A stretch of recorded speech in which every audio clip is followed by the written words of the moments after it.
May re-receive tayong Brother DCPT 730 DW.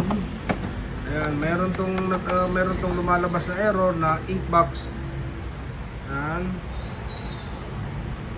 Ayan siya, oh. Ayan. Malapit na, nagwa-warning na. Kaya yun, i-re-receive natin to. Meron tayong mga nire-receive kasi 710, 720, ito 730. Ayan, ito siya, 730 model. Ayan, reset. Ayan. Maintenance. Ayan. 8. Ayan, pupunta kayo sa maintenance. 8. 80. Ayan. Hanapin niyo yung ports count. Ports, yan, yan.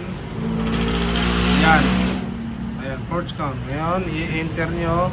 Ayan, 7,000 maximum na. Kaya isi-zero yan. 7 8. Yan. 0.